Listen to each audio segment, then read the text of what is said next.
Hello everybody, welcome to week 16. Hope everybody's doing well. A few announcements. Obviously the first announcement is this is the last week of classes. So we've made it to the end, right? There is no final exam for this class besides the final paper, right? So the final paper is the final exam. And as you guys know, that's due on May the 2nd, which is next Monday. I've already gotten drafts from some people. Please get it to me anytime on May the 2nd. 11:59 still counts as May 2nd, so that's okay. Email it to me. Email it to my USF email address, please. There's a quiz this week. It's our last quiz, quiz 4. I'll open it up on Friday. Same thing. I'll open it up on 7 a.m. on Friday. It'll be due by Saturday at midnight, and it'll just cover the material from the last quiz up until this quiz. It's just as all quizzes, it's open book, so you can use your notes, use the website, the internet, etc. There will be a discussion this week, but the discussion this week is primarily going to be a debrief of the class, what worked, what you thought was interesting, what you would have liked to have heard more of, that kind of thing. That also kind of leads me into my last announcement, which is course evaluations. I know it's a bit of a pain to take the time to do it, but please, it'll be really beneficial to me developing the course going forward. And if you have me in another class, perhaps it'll be beneficial to you because I'll have a better understanding of your preferences. So please, if you haven't had time to do that yet, take time to fill out a course evaluation. Okay, so last class, right? Last discussion, and it's a really good one. Which essentially has to do with the relationship between government and liberty, right? Which is a tricky relationship. So the discussion question for last week said that the Bill of Rights is a limit, serves as a limit on government power, right? Central government power. And it asked, what does that tell us about the concept of liberty? Well, it tells us several things, right? So the first thing to realize is when this statement starts off by saying the Bill of Rights is a limit on government power, right? It doesn't say that the Bill of Rights gives us our liberties, right? So that's a fundamental question I think you guys should ponder when you're thinking about political theory and political ideas, if you are, is the question of where does liberty come from? Right?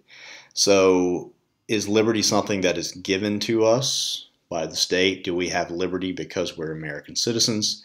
Do we have freedom of speech? Do we have freedom of religion? Do we have the right to bear arms because we're Americans? Right? Which I think is a pretty conventional way of thinking about it. But the real question is, and that's not, in the Declaration of Independence, that's certainly not what Thomas Jefferson is saying, and that's what generally speaking, what the founders were not saying that, right? We hold these truths to be self-evident that all men are created equal and endowed by their Creator with a certain set of inalienable rights. So if you believe that, then it's not the case that the government gives us the rights. It's the case that the government protects the liberties that we already have, right? So just by virtue of being human beings, right? Now, maybe that's an arrogant claim to think that just by virtue of being human beings, we're entitled to certain liberties, right? I mean, I don't think we would want to make that argument probably about many other species on the planet. I think we're probably the only ones who proclaim that we're special enough that we're born with certain inalienable rights. But that's essentially what the framers of the Constitution and the founders of the United States were saying, right? So that first clause is really important when it says it sets limits on government power rather than enumerating all of our rights. And this actually became a sort of a sticking point when they were trying to get the Constitution ratified. Because what the Federalists were saying was, look, of course everybody has these rights, but we don't want to put them down on paper, because if we put certain rights down on paper, what does that say about all the things that we don't put down on paper? Right? So if we lay out the freedom of speech, if we lay out the freedom of religion, freedom of press, things like that, does that mean that everything that we don't list specifically in the Constitution, the Bill of Rights, people don't have those rights or those liberties? No, obviously that's not the case, right? And that's the reason that the Ninth Amendment was added to the Bill of Rights, which essentially says that these are just a particular set of liberties that we think believes need special caution, right? This is something that we want to especially caution the government, because we've seen in the past these things are so easily transgressed, and yet they're so vital to human society, right? But it also says that we also realize that there are many other liberties out there that people have that are not set down in the Bill of Rights, and we don't want to ignore those or to belittle those. So yeah. So where do liberties come from, right? Another, I don't want to go too deep into this, but another interesting thing to think about is when you're thinking about, well, what actually does liberty mean, right? I mean, generally speaking, when we think about liberty, we think of it as the ability to act in a particular way that's beneficial to us, or an act in a way that's fundamental to our character, right? And that's called a positive conception of liberty, right? So we have this ability to take actions, to do things, right?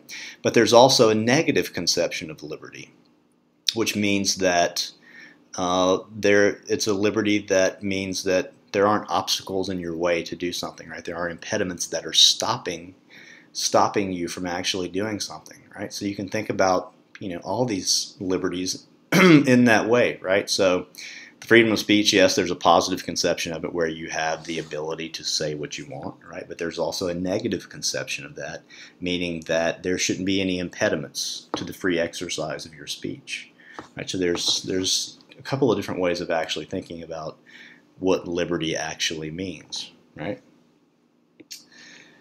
It tells us that there is an interesting correlation between the strength of government and individual liberty, right? And it's a really sort of a double-sided coin, paradoxical kind of thing, right? Because on one hand, it tells us that if there is a strong central government, then individual liberties don't seem to flourish, right? And this is something that we know. I mean, all you have to do is look around the world, and you'll see that, in dictatorships and things like that, people, a lot of people were saying in the discussion post, people in other countries women don't have the right to drive, they have to walk around covered up, don't have the right to vote, don't have the right to go to school, all these sorts of things, right? So we can clearly see when there's a strong central government that definitely imposes itself on the concept of individual liberty. However, there's a flip side to that coin, right? You have to ask yourself, how much individual liberty do the people have who are living in very weak governments? Right, like maybe somewhere in sub-Saharan Africa or something like that, where rather than there being a strong central government, there are a lot of warlords who go around and impose violence, and the quality of life is very low. So yes, going back to that positive and negative conception of liberty, you might want to argue that they do have a sense of positive liberty and that they can act accordingly, but they don't have a very strong sense of negative liberty. Right, because the truth is that there are all sorts of obstacles that are put into place by that society that don't allow them to actually exercise their positive liberty. Right, so they don't have the infrastructure they need. They don't have the resources they need. There are warlords running around shooting people. That's impeding them from doing the things that they would do otherwise. Right, so yes, it's the case that a strong central government makes it difficult to exercise individual liberty, but it's also the case that a very weak government makes it hard to exercise liberty, right? So you kind of have to hit that sweet spot. And I think you can even make the argument that in the absence of government, the exercise of liberty, while it may be possible for a short time, is going to be very short-lived, right? Because it gets back to the old thing that Madison said, right, about if men were angels, no government would be necessary. Right, because you're living in the society and the state of nature, right? And sooner or later, some corrupt person is going to come along and they're going to take over, and then your liberties are going to be shot. right? So if you don't have that government to serve as that sort of legitimate source of power, then the liberties that you have are going to be trampled on, right? Even if we believe that it's the case that we all have, these innate liberties within us. So the real question becomes, and it's the age-old question of government. It's one that Madison addresses in Federalist Paper number 51, right, when he's talking about checks and balances. The question is, who guards the guardians, right? So you can think of the government as the guardians of our liberties, guardians of our liberties that we have, right? They're the protectors of our innate liberties. But we see that when nobody keeps a watch on the people that are protecting our liberties, we see that they go too far, and then they start trampling on our liberties, right? So the real question becomes, who watches the watchers? Who guards the guardians, right? And I mean, there are several answers to that question.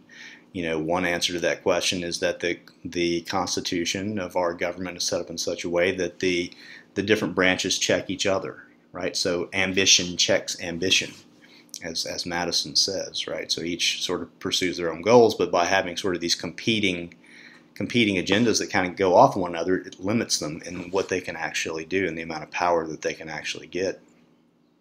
The other answer to that question should be us, right? I mean, that's the whole idea behind a republic, behind a representative government, is that the people themselves should be the ones who are guarding the guardians, right? And we do that through elections, which of course leads us right back to where we started, right? So we've got some big elections coming up. So that's something for you to think about when you're thinking about who you're going to vote for, right? This is our opportunity to watch the watchers and guard the guardians who are protecting our liberties. So keep that in mind when you go to the polling place, right? Okay, well, I hope you guys have enjoyed the class. I always learn a lot from these classes. I was even just reading through the discussion today. It's like, man, that's a really good point. I hadn't really thought about it that way. So I appreciate your participation in the class. If there's anything I can do to help you along the way, if you have a political question or you need a letter of recommendation or something like that, feel free to shoot me an email. I'm always happy to help out with that, and I look forward to reading your final papers. I hope you guys have enjoyed it, and I hope you've learned a little bit about American politics, and that you're motivated to get out there and vote and watch the watcher. Have a great semester.